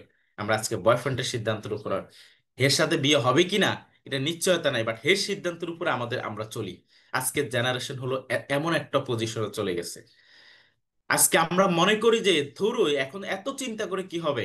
এত চিন্তা করে কি হবে? ভবিষ্যৎ তো পড়েই আছে, সামনের দিকে যা হওয়ার হবে, করব না। আপনার লাইফ নিয়ে কে ভাববে ভাই? কে ভাববে? আপনার বাবা, আপনার মা? অসম্ভব, ভাববে না। তারা পড়াশোনা করিয়েছে অথবা করায়নি, এত লাখ লাখ টাকা খরচ করেছে, তারা আরো ভাববে, আরো ভাববে। তারা টাকা পয়সা খরচ করিয়ে বড় করেছে, আপনাকে খাওয়াচ্ছে, পড়াচ্ছে, পড়াশোনা করিয়েছে, তারপরও তারা ভাববে। আর কি ভাববে তারা? আমরা সচেতন না লাইফ নিয়ে। ফরএভারে সিদ্ধান্ত নিয়েছি, তার মানে বিষয়টা কি? আমি একটা লটারি কিনছি, এখন লটারিতে এখন আমার ভাগ্যে 10 কোটি টাকা উঠে যাবে, নিশ্চিত আমি পেয়ে যাব। বিষয়টি কেমন? ফরএভার কি লটারি? নো, ফরএভার একটা রোড ম্যাপ, ফরএভার একটা প্ল্যাটফর্ম, ফরএভার একটা প্ল্যাটফর্ম। পৃথিবীতে বহু ব্যক্তি পরিশ্রম করে বাট সফল হইতে পারে না। বহু ব্যক্তি পরিশ্রম করে শুধু প্ল্যাটফর্মের অভাবের কারণে। আপনি এমন একটা প্ল্যাটফর্মে আসছেন যেখানে মানুষ একটু পরিশ্রম, একটু কনফিডেন্স, একটু এডুকেশন, একটু কনসিস্টেন্সি থাকলেই মানুষ সফল হইতে পারে। আপনি নিশ্চিত একটা ক্যারিয়ার ডেভেলপমেন্টের একটা প্ল্যাটফর্মে চলে আসছেন। শুধু আপনার মধ্যে লাগবে কি? কনসিস্টেন্সি, ধারাবাহিকতা, ধারাবাহিক কাজ করতে হবে। ঠিক আছে? ধরেন আপনি কোনো এক জায়গাতে, ঢাকা থেকে আপনি চট্টগ্রাম বা কক্সে যাবেন, আপনি একটা ট্রেনের টিকিটের লাইনের দাঁড়িয়ে আছেন। ওই লাইনের মধ্যে 105 জন ব্যক্তি, আপনি 3 নম্বরে আছেন, আপনার সামনে আরো 2 জন আছে। ঠিক আছে? ঠিক কিছুক্ষণের মধ্যে আপনার মনে হইলো যে আপনি যাবেন না, আপনি লাইন থেকে সরে গেলেন। ঠিক কিছুক্ষণের মধ্যে আপনার মনে হইলো আপনি লাইন থেকে সরে 10 মিনিট আপনি নাই ওই লাইনের মধ্যে। 10 মিনিট পরে আসলে আপনি আবার কততমর মধ্যে দাঁড়াইতে পারবেন বলতে পারেন একটু? 3 নম্বরে দাঁড়াবেন আবার? কততমর মধ্যে দাঁড়াবেন? আপনি আবার কততম দাঁড়াবেন? 105 জনের পিছনে 106। 10 মিনিট গ্যাপ ছিল। একদম সবার লাস্টে, একদম সবার লাস্টে দাঁড়াতে হবে, 106তমতে আপনাকে দাঁড়াইতে হবে। ঠিক আপনাকে মনে রাখতে হবে forever living, forever living, forever living এর কাজ ঠিক তেমনই। আপনি যদি কয়েক ঘন্টার জন্য আপনি, মানে বলবো যে কয়েক দিনের জন্য, যাচ্ছে না যে এই কয়েকটা দিন আমি কাজ করব না, আমি রেস্টে যাব, এই কয়েকটা দিন আমি ফরএভার লিভিং নিয়ে একটু নেগেটিভ হয়ে থাকলাম, এই কয়েকটা দিন নিয়ে আমি মন খারাপ করে থাকলাম, আমার গার্লফ্রেন্ডের সাথে আমার ঝগড়া হয়েছে, আমার বয়ফ্রেন্ডের সাথে আমার ঝগড়া হয়েছে, আমার বাবা আমাকে এটা বলেছে, মা আমাকে পিঠে বের করে দিয়েছে, আগডুম বাগডুম অনেক কিছু। আজকে বাবা মার সাথে রাগ করে মানুষ ইয়ে করে না, আজকে রাগ করে অহেতুক, অহেতুক। কারণ আজকের মানে এই জেনারেশনে আমরা খুব ভয়ঙ্কর অবস্থায় আছি। কিন্তু আমরা এই পার্টিসিপেট এখানে যারা আছি তাদের মধ্যে নিশ্চয়ই নেই, থাকলে তার আমরা ফরএভারে সিদ্ধান্ত নিতাম না, সকালবেলা উঠে ট্রেনিং করতাম না। কিছু আছে যারা কিন্তু ঘুমাচ্ছে, এখন আমার কথা শুনতেছে না, তারা ঘুমাচ্ছে, তারা আমার কথা শুনতেছে না, আমি জানি, আমি বলে ফেলি তাদের কথা, সমস্যা নাই। ঠিক আছে, কিছু ঘুমাচ্ছে তারা। তাহলে আপনাকে কনসিস্টেন্সি কি করতে হবে? বজায় রাখতে হবে। ওকে? কনসিস্টেন্সি বজায় রাখার জন্য আপনাকে কি করা লাগবে? আসেন, এটা কনসিস্টেন্সি, ধারাবাহিকতা সাকসেস এর অনেক বড় একটা, আপনি জানেন, আপনি ধরেন খুব আপনি বোকাশোকা, আপনি খুব একটা ভালো পারেন না, আপনি অন্যদের মতো আপনার কাজ হয় না, কিন্তু আপনি ধারাবাহিক, আপনি মনে রাখবেন আপনি তার চেয়েও অনেক ভালো করতে পারবেন। পানির ফোঁটা পড়ে পাথর ফেটে যায়, কখন জানেন? আপনি পাথরকে ঘুষি দিয়ে ফাটাইতে পারবেন, কিন্তু এই পানির এই সফট একটা জিনিস দিয়ে পাথর ফেটে যায়। কখন ফেটে যায়? যখন ধারাবাহিক ধারাবাহিক ফোঁটা, এক ফোঁটা এক ফোঁটা পানি পড়তেই থাকে, পড়তে থাকে, ধারাবাহিক পড়তে থাকে। ধারাবাহিকতা পানি, পাথর ফাটিয়ে ফেলতে পারে। আপনিও সাকসেস হতে পারবেন। আচ্ছা, এই ছোট্ট ছেলেটাকে চিনেন কেউ, যার ছবি দিয়েছি? আপনাদের কারো চেহারার সাথে মিল হয়? এই ছোট্ট ছেলেটাকে আমরা অনেকে চিনি না। ঠিক আছে, অনেকে আমরা চিনি না, অনেকে আমরা এই ছোট্ট ছেলেটাকে চিনি না, তাই না? আসেন ওনার আরো কিছু ছবি দেখাই, ওনাকে চিনেন? এই ভদ্রলোককে চিনেন? আচ্ছা, ওনার আরেকটু বড় আপডেট। এবার আসেন, ওনাকে চিনেন কিনা? নিশ্চয়ই এখন বলবেন অনেকে যে ভাই চিনি, ওনাকে চিনি। উনি জগৎ বিখ্যাত সায়েন্টিস্ট, যার নামে, যে ব্যক্তির নামে পৃথিবীতে সবচেয়ে বেশি প্যাটেন্ট হয়েছে, যে ব্যক্তির নামে পৃথিবীতে সবচেয়ে বেশি প্যাটেন্ট হয়েছে, উনি হলো সেই সায়েন্টিস্ট যার নাম টমাস আলভা এডিসন। আমরা সবাই তার গল্প জানি, আমরা সবাই তার সাকসেসের গল্প জানি। ফেব্রুয়ারি মাস, 11ই ফেব্রুয়ারি 1847 সাল, সরি 87,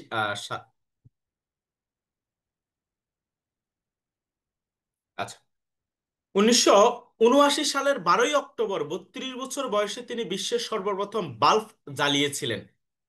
তার জন্ম হলো 1847 সালে। তার জন্ম কত সালে? 1847 সালে। সাংবাদিকরা তাকে প্রশ্ন করে, এডিসনকে যখন জিজ্ঞেস করা হয়েছিল 10,000 বার হারার পরেও তিনি আবার কিভাবে সফল হলেন, আর তিনি কি বললেন? আমি 10,000 বার হারিনি, আমি 10,000 পদ্ধতি পেয়েছি যাতে জেতা যায় না। আমি 10,000টা পথ দেখেছি যেই পথে জেতা যায় না, সফল হওয়া যায় না। তাই সাফল্য না পাওয়া পর্যন্ত হার না মেনে নেওয়া উচিত নয়। আপনাকে মনে রাখতে হবে, টমাস আলভা এডিসন তার ধারাবাহিকতার জন্য সফল হয়েছেন। আমরা হতে পারে আমাদের মানে হতে পারে প্রথম দিকে আমরা বিজনেস খুব ভালো করব না, মোটামুটি করব, মোটামুটি ইনকাম করব, তাতে কিছু যায় আসে না। কিন্তু আপনার ধারাবাহিকতা, যদি টমাস আলভা এডিসন ধরেন 100 বার হারার পরে চিন্তা করতেন এই বছর আর কাজ করব না, এটা নিয়ে 5 বছর পরে আবার চিন্তা করব, আবার 5 বছর পরে, তাহলে এই জীবনে আর আলোর মুখ আমরা চোখে দেখতাম না। আজকে টমাস আলভা এডিসন পৃথিবীর মধ্যে মানুষকে অন্ধকারে মানুষকে আলো দেখার সেই সিস্টেম আবিষ্কার করেছেন। কেন? তার ধারাবাহিকতার কারণে। আপনি চিন্তা করেন পৃথিবীতে এমন কোন কাজ আছে, এমন কোন কাজ আছে যে কাজটি একটা মানুষ ধারাবাহিকতা ভাবে না করে সে সফল হয়েছে? কোন কাজ আছে? এমন কোন কাজ দেই। আপনি চিন্তা করেন, আপনাদের যারা হিন্দু আছেন, যারা মুসলিম আছেন, আল্লাহ তাআলা কি এটা বলছে? আচ্ছা দেখেন, দৈনিক 5 ওয়াক্ত নামাজ পড়ি আমরা। হিন্দু ভাইয়েরা যারা আছেন তারা পুজো করেন, খ্রিস্টানরা যারা আছেন ওনারাও ওনাদের ইবাদত করেন, বা ওনাদের যে ইবাদত আছে সেটা করেন। আচ্ছা বলেন তো, এটা কি 6 মাস পর পর? 6 মাস পর পর না, ডেলি ইবাদত, ডেলি, প্রতিদিন করতে হবে আপনাকে। প্রতিদিন না করলে আপনি কখনো আপনার মনকে, বা আপনি কখনো শুদ্ধ পথে চলতে পারবেন না। প্রতিদিন কেন? একই জিনিস কেন প্রতিদিন করি আমরা? না হলে আমরা আমাদের জীবনকে মানে বিশুদ্ধভাবে আমরা চালাতে পারবো না। আমাদেরকে ডেলি করতে হয়। তাহলে ডেলি কেন করতে হবে? আমাদের সফলতার জন্য। এবার আপনি আপনার ধর্মীয় সাকসেস বলেন, জীবনের সাকসেস বলেন, আপনাকে ডেলি কাজ করতে হবে। যারা নিজের নামে, যার নিজের নেই, ভদ্রলোক যে সবচেয়ে বোকা ছিল স্কুলের মধ্যে, বোকা থাকার কারণে তাকে স্কুল থেকে বের করে দেওয়া হয়েছিল। তার মা শুধু তাকে বলেছিল, বাবা, তোমাকে তোমার স্যাররা বলেছে বাসায় পড়াশোনা করার জন্য, কারণ তোমাকে পড়ানোর মতো মানে যে নলেজ দরকার এই নলেজটা তোমার স্যারেদের নাই। তোমার স্কুলের টিচার তোমাকে বলছে বাসায় পড়ার জন্য, মা তোমাকে পড়াবো। এই যে একটা কনফিডেন্স তার মা তাকে দিয়েছে, আর তার যে মনে করেছে আসলে সে বুদ্ধিমান, এই জন্য সে ধারাবাহিক ধারাবাহিক কি কাজ করে গিয়েছে। আজকে তার নামে 1,093টি মার্কিন প্যাটেন্ট সহ যুক্তরাষ্ট্র, ফ্রান্স এবং জার্মানি প্যাটেন্ট রয়েছে।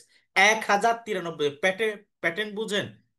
এই প্রোডাক্টটা যেমন ফরএভার লিভিং এর প্রত্যেকটা প্রোডাক্ট প্যাটেন্ট করা, প্রত্যেকটা প্রোডাক্ট, মানে এটাকে কেউ নকল করতে পারবে না। ফরএভারের যে ছোট্ট লিপস, এই লিপসটা প্যাটেন্ট করতেও প্রায় 2,000 কোটি টাকার প্রয়োজন হয়েছে। এই লিপস প্যাটেন্ট করতে ফরএভারের 400+ প্রোডাক্ট, সব প্রোডাক্ট প্যাটেন্ট, যেগুলোকে কেউ নকল করতে পারবে না। ঠিক আছে, প্যাটেন্ট প্রোডাক্ট কখনো নকল করতে পারে না, তাহলে আন্তর্জাতিকভাবে যে কোম্পানি নকল করবে সে ব্যান্ড হয়ে যাবে। ওকে, ওনার নামে এই কারো না কারো নামেই প্যাটেন্ট গুলো করতে হয়, আর সবচেয়ে বেশি প্যাটেন্ট করা এই ভদ্রলোকের নামে। ঠিক আছে, আমি আপনাদেরকে যেটা বলবো, সাকসেসের 3 নাম্বার যেটা, সেটা হলো কমিটমেন্ট। কমিটমেন্ট। দেখেন আপনারা এখানে যারা আসছেন, আচ্ছা বলেন তো, আপনারা কি আমাদের সাথে একটা কমিটমেন্টে ছিলেন না? আপনাদের সাথে তো আমরা একটা কমিটমেন্টে আছি, প্রগ্রেসিভ ক্লাবের সাথে কমিটমেন্ট। আমরা বলেছি আপনাদেরকে এডুকেশন দিব, আমরা বলেছি আপনাদেরকে আমরা শিখাবো, ট্রেনিং করাবো, আমরা বলেছি আপনাদেরকে গাইডলাইন দিব, আমাদের জায়গা থেকে সর্বোচ্চটুকু পাবেন এবং পাচ্ছেন, পাবেন, ফিউচার পাচ্ছেন। আমাদের লিডাররা আপনাদের পিছনে দিনের পর দিন খাটাখাটি করছে, আপনারা অনেক কিছু পারছেন না, বুঝছেন না, এখনো এখনো কাউন্সিলিং পারছেন না, এখনো প্রেজেন্টেশন পাচ্ছেন না, ক্লোজিং পারছেন না। স্টিল নাও আপনাদের গেস্টদেরকে আমরা 5-6 দিনের ক্লাস করাচ্ছি, সকল ইনফরমেশন দিচ্ছি। আপনাদের আপনাদের কাজগুলো সিংহভাগ আমরাই করে দিচ্ছি। বলেন, আমরা কি সাপোর্ট আপনাদেরকে করছি না? যে কমিটমেন্ট দিয়েছি করছি কিনা বলেন। এখানে যারা যারা আছেন বলেন, প্রগ্রেসিভ ক্লাব কি আপনাদেরকে সাপোর্ট দিচ্ছে? যে প্রগ্রেসিভ ক্লাব যেটা বলে আপনাদেরকে এনেছে তার চেয়ে বেশি কিছু দিচ্ছে, যা বলেছে তার চেয়ে অনেক বেশি কিছু আপনাদেরকে সাপোর্ট দিচ্ছে। কিন্তু আপনি নিজেকে প্রশ্ন করেন, আপনি নিজেকে প্রশ্ন করেন, আপনি যে কমিটমেন্টে আসছেন, আপনি কি সেই কমিটমেন্টটা রক্ষা করতে পারবেন কিনা বা পারছেন কিনা? আপনি পারবেন কিনা বা পারছেন কিনা আপনি দেখেন। ঠিক আছে, মাঝে মধ্যে আমরা আফলাইনের সাথে রাগ করি, মনে হয় বাসুর হয়, মানে আমাদের আফলাইন আমাদের বাসুর, সেই জন্য আমরা মাঝে মধ্যে রাগ করি। ঠিক আছে, মানে আমরা ইয়ে করি, আমরা এটাকে কি বলে, আম, আছে না এরকম। তো যাই হোক, আপনি মনে রাখতে হবে যে আপনার সাকসেসের জন্যই আপনার অফলাইন লিডাররা কাজ করে যাচ্ছে, আমাদের অনেক লিডাররা পরিশ্রম করে যাচ্ছে, যাদের হয়তো বা নাম আসতেছে না, তারাও অনেকে পরিশ্রম করে যাচ্ছে আপনাদের পিছনে। কিন্তু আপনি, আমরা যেই কমিটমেন্ট আপনাকে দিয়েছি সেই কমিটমেন্টকে আপনি দিতে পেরেছেন? আপনি কন্টিনিউ ট্রেনিং করবেন, আপনি প্রগ্রেসিভ ক্লাবের নিয়ম মেনটেন করবেন, আপনি অফলাইনের সাথে অলওয়েজ যোগাযোগ করবেন, আপনি কনসিস্টেন্সি থাকবেন, আপনি আপনাকে যে ওয়ার্কগুলো দেওয়া হয় এগুলো ঠিকঠাক ভাবে করবেন, এবং আপনি হাল ছেড়ে দিবেন না। যারা নিউ আছেন তাদের কাছে 1 ইয়ার, 1 বছর ধারাবাহিক, 1 বছর মধ্যে আপনি ম্যানেজার হবেন, আপনাকে কমিটমেন্ট দেওয়া হয়েছিল, আপনি 3 মাস পরে হতাশ হয়ে যাচ্ছেন, 2 মাস পরে হতাশ হয়ে যাচ্ছেন, 4 মাস পরে হতাশ হয়ে যাচ্ছেন। ঠিক আছে, অনেকেই যাচ্ছে। তাহলে আপনি আপনার কমিটমেন্ট রক্ষা করতে হবে। মনে রাখবেন, কখনো যদি নিজেকে, নিজের মনে এটা আসে, আল্লাহ আমি কি মানে আমি মনে হয় ফরএভার পারবো না, আমার দ্বারা মনে হয় ফরএভার হবে না, এটা যদি আসে, তখন যেদিন ফরএভারের 2CC করেছিলেন অনেক কষ্ট করে, সেদিন কেন করেছিলেন এটা আরেকবার নিজেকে স্মরণ করিয়ে দিবেন। কেন করেছিলেন সেদিন? সেদিন আপনি 6 ডিজিটটাকে ইনকাম করার জন্য করেছিলেন, নিজের লাইফের স্বপ্ন পূরণ করার জন্য করেছিলেন, আইডেন্টিটি তৈরি করার জন্য করেছিলেন। সেদিন আইডেন্টি তৈরি করার জন্য করেছিলেন। বাংলাদেশের মধ্যে নারীদের আইডেন্টি নাই বললেই চলে। অধিকাংশ নারীদের বড় হয় বাবার পরিচয়, একটা সময় তাদের পরিচয় হয় যে আমি উমুকের উমুকের মেয়ে, আরেকটা সময় তাদের পরিচয় হয় আমি উমুকের মা, উমুকের বউ, আরেকটা সময় তাদের পরিচয় হয় আমি উমুকের মা। তাহলে তার নিজের পরিচয় কি, তার আইডেন্টি কি? পরের আপনার আইডেন্টি দিবে। আপনি আপনার আইডেন্টিটির জন্য আপনি সেদিন মাথায় আনবেন যে আমি আমার কমিটমেন্ট যেন ভুলে না যাই। একজন ডাক্তার হতে হলে 5-7 বছর পড়তে হয়, একজন ইঞ্জিনিয়ার হতে হলে 5-7 বছর পড়তে হয়, গ্রাজুয়েশন কমপ্লিট করতে হলে 4-5 বছর পড়াশোনা করতে হয়, কষ্ট করতে হয়। একটা নর্মাল একটা ব্যবসা, একটা ট্রেডিশনাল ব্যবসা উঠাতে তাকে 3 থেকে 5-7 বছর কষ্ট করতে হয়। তাহলে আমি কেন 4-5 মাস পরে আমি ভাববো আমি পারবো না? আমি কেন 4-5 মাস পরে, 6 মাস পরে আমার মনের মধ্যে চলে আসবে, হোক না 1 বছর, আমার মনের মধ্যে চলে আসবে আমি এখনো পৌঁছাইতে পারিনি? আমি আরিফ, ফরএভার লিভিং প্রোডাক্টস ইন্টারন্যাশনালে 11 মাসের সুপারভাইজার হয়েছে। আজকে আমাদের 1 মাস জয়নিং এর 1 মাস, 1 মাস পরে সুপারভাইজার হয়। 11 মাস লাগছে সুপারভাইজার হতে। প্রথম 3 মাস সুপারভাইজার হওয়ার পরে, মানে 2019 সালের ডিসেম্বর মাসে সম্ভবত 4 সিসির জন্য সুপারভাইজার হয়নি। 2020 সালের জানুয়ারি মাসে সম্ভবত 3 সিসির জন্য সুপারভাইজার হয়নি। এভাবে 2020 সালের ফেব্রুয়ারি মাসও আমি অল্প কয়েকটা সিসির জন্য সুপারভাইজার হইতে পারিনি। ঠিক 2020 সালের মার্চ মাসের 25 তারিখে আমি 21 তারিখে আমি সুপারভাইজার হই 25 সিসিতে, পাশাপাশি 2 মাসে। সেই ব্যক্তি তো আমি ফরএভার লিভিং এ আজকে বাংলাদেশের মধ্যে আপনারা যারা আছেন সবাই আমার ডাউনলাইন। আজকে প্রগ্রেসিভ ক্লাবের মতো একটা শক্তিশালী কমিউনিটি বাংলাদেশে তৈরি হয়েছে। আজকে বাংলাদেশের 3 ভাগের 2 ভাগ সেলস এই প্রগ্রেসিভ ক্লাব থেকে আসে। যেই ব্যক্তি, আমি যে ব্যক্তি ফরএভার লিভিং এর শুরুতে আমার বিজনেস খুব একটা ভালো ছিল না, 11 মাসের সুপারভাইজার হয়েছি, বুঝেন না, খুব ভালো বিজনেস করছিলাম। কিন্তু আমার মধ্যে একটা কনফিডেন্স ছিল। কনসিস্টেন্সি ছিল, যে কমিটমেন্ট দিয়েছি আমি সফল হব, আমি আমাকে বিশ্বাস করতাম, আমি আমি আর এই বাংলাদেশের মধ্যে কিছু একটা হব একদিন, আমাকে হইতে হবে। কোনো একদিন এমন একটা দিন আসবে যে বাংলাদেশের প্রতিটা টপ লিস্টের ডিস্ট্রিবিউটর থাকবে আমার ডাউনলাইন। এটা আমি গর্ব করে বলতে পারি, এখন আছে, এখন আছে। ঠিক আছে। তো সেই ক্ষেত্রে আমি যখন সুপারভাইজার হই 21শে মার্চ 2020, আমি আহ, মানে ওই ওই মাসেই 25 তারিখ না 26 তারিখে সারা পৃথিবীতে, সারা বাংলাদেশে লকডাউন শুরু হয়ে যায়। গাট্টি গোট্টা গোল করে বাড়িতে চলে গেছিলাম। যা, জীবনে যা কষ্ট করে একটু সাইবা খুব কষ্ট করে, হ্যাঁ, সুপারভাইজারটা হয়েছিলাম, থেমে গেছি, শেষ মনে মনে করেছিলাম, কিন্তু আসলে শেষ বলে কিছু নেই। যেখানেই আমরা মনে করি শেষ, সেখান থেকেই আপনার সৃষ্টিকর্তা, যিনি, উনি আবার বড় নতুন করে শুরু করার মতো প্ল্যান উনি তৈরি করে দেয়, যদি আপনার মধ্যে কিছু পাওয়ার তীব্র আকাঙ্ক্ষা থাকে। তখন আমরা দেখতাম গ্লোবালি বিজনেস খুব চমৎকার ভাবে হচ্ছে। এপ্রিল মাসে যখন গ্লোবাল র্যালি হলো, পরেবারে পাগল হয়ে গেছি, হাজার হাজার কোটি টাকা কোম্পানি দিচ্ছে চ্যাকে এই করোনার মধ্যে অনলাইন গ্লোবাল র্যালিতে। চিন্তা করলাম যে এই ফরএভার লিভিং সেই ফরএভার না, আমরা যেটা ভাবছি এর চেয়ে আমাদের ভাবনা থেকে কয়েক কোটি গুণ বেশি, ফরএভারই করতে হবে ভালো করে। ঠিক সুপারভাইজার হওয়ার 5 মাসের 6 মাসের মাথায় আমি সুপারভাইজার হয়েছি মার্চে, সেপ্টেম্বরে আমি ম্যানেজার হয়েছি 120 সিসিতে। 120 সিসিতে আমি ম্যানেজার হয়েছি। করোনার সময় মানুষ 5 কেজি চাল কিনতে 5 বার ভাবতো, আমি সেখন ম্যানেজার হয়েছি 120 সিসি 2 মাস করে। আপনি বুঝতেছেন যে অনলাইনের কি পাওয়ার, ধারাবাহিকতার কি পাওয়ার। যদি ধারাবাহিক সেদিন না হতাম, ঘরের মানে বাসার মধ্যে সারাদিন মিটিং করতাম, ডেলি 3-4 বার মিটিং হইতো, মার্কেটিং প্ল্যান দেখাতাম, টাকা পয়সার কথা বলতাম, আর আমার মাছ খুব চিল্লেইতো, এত টাকা পয়সা সারাদিন হিসাবে টাকা কই? করোনার মধ্যে আমাদের টাকা নাই, হ্যাঁ, বাজার নাই, এটা নাই সেটা নাই, টাকা কই? এত টাকার হিসাব চলতেছে। হ্যাঁ। তো সেক্ষেত্রে সেদিন মাকে বলতাম যে ইনশাল্লাহ একদিন সব দেখবেন, টাকা চাইলে একদিন টাকা খাইতে পারবেন। আজকে ধরেন রান্না করার জন্য চাল নাই, একদিন চাইলে টাকা রান্না করতে পারবেন, একদিন চাইলে টাকার উপরে শুইতে পারবেন।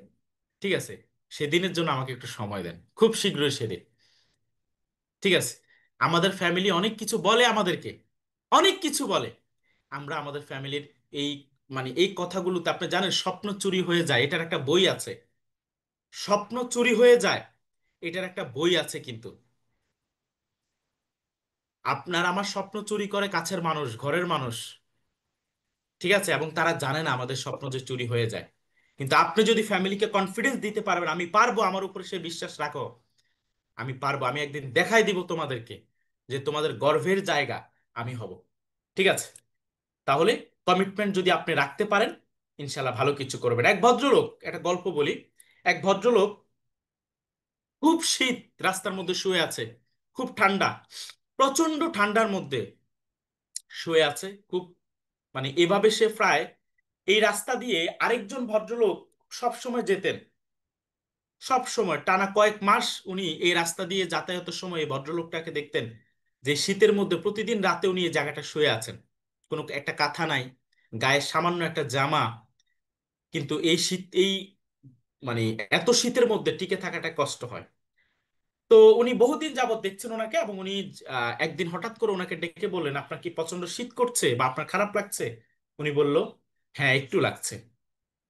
তো বলছে, ঠিক আছে, আপনি আহ থাকেন, আমি বাসা থেকে আপনার জন্য একটা কম্বল নিয়ে আসতেছি, আপনি থাকেন। তো উনি গেল। যাওয়ার পরে এই ভদ্রলোক তো চিন্তা করলো, যাকে এতদিন একটা শীত শীত মানে এতদিন একটু খারাপ সিচুয়েশনে ছিলাম, আজকে মনে একটু ভালো, মানে তার মনে একটু আশা জাগলো, আরেকটু আশা জাগলো, মানে উনি আসবে নিয়ে, আরেকটু আশা জাগলো উনি নিয়ে আসবেন। সবচেয়ে অবাক করার বিষয়, উনি আসলেন না, কোনো বাসার একটা গুরুত্বপূর্ণ কাজে হয়তো উনি ভুলে গিয়েছেন, ওই ভদ্রলোকটা, যে উনি একটা কম্বল নিয়ে যাওয়ার কথা ছিল। পরের দিন সকালবেলা উনি অফিসে যাওয়ার সময় দেখে ওই পথে ওই লোকটাই মারা গিয়েছে, এবং মারা গিয়েছে প্রচন্ড শীতে, প্রচন্ড শীতে মারা গিয়েছে। তাকে মেডিকেল নেওয়া হয়, তাকে মানে তার মেডিকেল ফরেন্সিক রিপোর্টে যেটা আসছে, যে সে প্রচন্ড শীতে সে মারা গিয়েছে। আচ্ছা, এতদিন কেন মারা যায়নি সে? কেন সে আজকে রাতেই মারা গেল? বহুদিন তো সে শীতে এখানে বসে, কেন জানেন?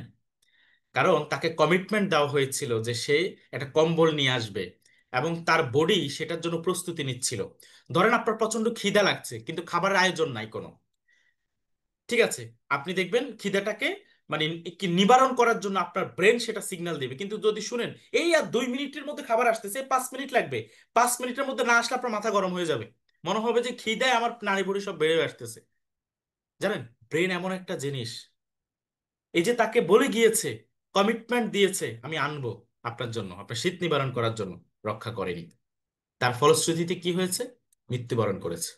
আমি আপনাদেরকে বলতে চাই, কমিটমেন্ট এমন একটা জিনিস, আপনি আপনার ডাউনলাইনের সাথে যেটা করেছেন রক্ষা করতে হবে, আপলাইনের সাথে যেটা করেছেন রক্ষা করতে হবে, সবার সাথে রক্ষা করতে হবে। কমিটমেন্ট ব্যক্তিত্বের পরিচয়, কমিটমেন্ট মানুষকে সাকসেস করে। আমাদেরকে মনে রাখতে হবে। সর্বশেষ হলো চ্যালেঞ্জ, চ্যালেঞ্জ নেওয়ার ক্ষমতা থাকতে হবে, চ্যালেঞ্জ নিতে হবে। যাই হোক, আমি চ্যালেঞ্জের একটা জিনিসই বলতে চাই আপনাদেরকে। চ্যালেঞ্জ নেওয়ার, আমরা কেন চ্যালেঞ্জ নিব, আমাকে কেন চ্যালেঞ্জ নিতে হবে? পৃথিবীটা আমরা যেমন সহজ মনে করি, মনে করি মা রান্না করে দিয়েছে গরম ভাত, আমার সামনে আসলো, টেবিলে আসলো, আমি খেয়ে ফেললাম, এমনই মনে হয় পৃথিবীটা সহজ না। এমনই সহজ না। আপনার কাছে মনে হইতে পারে যে মনে হয় মাহাদি ভাইয়ের কপাল খুব ভালো, অনুপ ভাইয়ের কপাল ভালো, আদ্রিয়ান খাইরুলের কপাল মনে হয় খুব ভালো, এই জন্য তারা ম্যানেজার হয়ে গেছে, মাসে 6 ডিজিট টাকা ইনকাম করতেছে, মনে হচ্ছে তাদের কপাল খুবই ভালো, ঠিক আছে? তাদের কপাল মনে হয় অনেক ভালো, এই জন্য তারা হয়েছে না। তাদের কপাল ভালো না, কপাল তারা ভালো করে নিয়েছে, তারা ভালো করে নিয়েছে কপাল। আপনি বুঝতে হবে, চ্যালেঞ্জ নিয়েছে। প্রতিটা পদক্ষেপে তাদের যে চ্যালেঞ্জ ছিল, চ্যালেঞ্জ গুলোকে তারা হাসি মুখে মেনে নিয়েছে। আপনাকে মনে রাখতে হবে যে আপনার লাইফেও, ফরেভার লাইফে আপনাকে অনেক চ্যালেঞ্জ আসতে পারে, আপনার চ্যালেঞ্জ আসবেই। আপনাকে চ্যালেঞ্জ মোকাবেলা করার ক্ষমতা আপনার লাগবে, আপনার সে অ্যাবিলিটি আপনাকে ধারণ করতে হবে। আপনাকে মাথায় রাখতে হবে যে পৃথিবী সহজ না, এখানে কেউ কাউকে জায়গা করে দেয় না, এখানে জায়গা করে নিতে হয়। একটা চমৎকার গল্প আমি সব সময় বলি, একটা লাইফ চেঞ্জিং গল্প, অলওয়েজ আমি বলে থাকি, আপনারা অনেক জায়গায় শুনে থাকেন। জীবনের চ্যালেঞ্জ না নিলে জীবনে কি সফল হওয়া যায় না, সেটা যদি অরুণিমা সিনহার গল্প না শোনেন আপনি অনেকেই হয়তো বা বুঝতে পারবেন না, যে চ্যালেঞ্জ নিলেই মানুষ সফল হয়। চ্যালেঞ্জ, সফলতার জন্য চ্যালেঞ্জ নিতে হয়, চ্যালেঞ্জ নিলেই সফল হয় না, সফলতার জন্য চ্যালেঞ্জ নিতে হয়। অরুণিমা সিনহা, উনি কে? ভারতের লখনৌরে একজন ভলিবল প্লেয়ার ছিলেন, একজন জাতীয় দলের ভলিবল প্লেয়ার প্লেয়ার ছিলেন অরুণিমা সিনহা। সালটা 2011 সাল। উনি মিলিটারিতে যোগ দেওয়ার জন্য দিল্লি থেকে, মানে দিল্লিগামী একটা ট্রেনে পদ্মাবতী এক্সপ্রেসে উঠলেন, প্যারামেডিকেলে যোগদান করবেন, কারণ অ্যাথলেটিকরা মাঝে মধ্যে মিলিটারিতে যোগ দেয় ট্রেনিং এর জন্য, তাদের সাহসের জন্য। তো গেলেন, মাঝরাতে তাকে ডাকাত ধরে, একদল ডাকাতের কবলে পড়ে। যেহেতু ফ্লেয়ার মানুষ, তার কাছে অনেক সরঞ্জাম আছে, টাকা পয়সা থাকবে। তো ডাকাত যখন তাকে ধরে, তার গলার মধ্যে একটা স্বর্ণের চেন ছিল, এই চেনটাকে টানাটানি করার সময় যেটা বললো, সে ছাড়েনি, সে সহজে প্রতিহত, মানে সে সহজে হাল ছেড়ে দেয়নি। তাদের সাথে অনেক মানে টিয়া করতেছে, মানে ডাকাতদের সাথে আপনার এক ধরনের মোকাবেলা করার চেষ্টা করতেছে। এক পর্যায়ে ডাকাতরা তাকে ট্রেন থেকে ছুঁড়ে ফেলে দেয়, ট্রেন থেকে সোজা ছুঁড়ে ফেলে দেয়। কি বলেন? এখানেই তো কাহিনী শেষ হওয়ার কথা, তাই না? পরবর্তী গল্পটা হলো আমাদের অনেক কিছু ভাবনার গল্প, ভয়াবহতার গল্প এখান থেকে শুরু, যেখানে সফলতাও আছে। তাকে মানে ওই রাতে, যে রাতে তাকে ট্রেন থেকে ফেলে দেওয়া হয়, ওই রাতে তার যে একটা পা, মানে একটা পায়ের উপরে সে এমন ভাবে পড়েছে যে একটা ট্রেন লাইনের বিপরীত ট্রেনের যে লাইনটা আছে, লাইনের উপরে তার একটা পা সম্পূর্ণ ছিল আর একটা অর্ধেক ছিল। সম্পূর্ণ যে পা ছিল, ওই পায়ের উপরে তার 27টা ট্রেন আপ ডাউন করেছে ওই রাতে। একটা পা টোটাল আলাদা হয়ে ওই রাতে শিয়াল, মানে নির্জন একটা এলাকায় পড়েছে, শিয়াল তার একটা পা নিয়ে খেয়ে ফেলেছে, এমন একটা পরিস্থিতি হয়ে গেছে।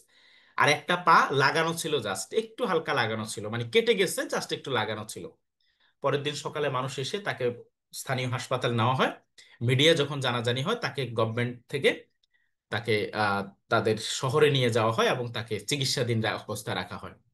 পত্রপত্রিকা উঠে আসে, এই হলো তার সেই সময়ের ছবি। পত্রপত্রিকা উঠে আসে অরুণিমা সিনহা, সে ট্রেন থেকে লাফ দিতে চেয়েছে, ট্রেন থেকে লাফ দিয়েছে, আত্মহত্যা করতে চেয়েছে, তার বয়ফ্রেন্ডের সাথে সমস্যা হয়েছে, বা হচ্ছে মানে বিভিন্ন খারাপ যত কিছু রটনা আছে সব কিছু রটাচ্ছে।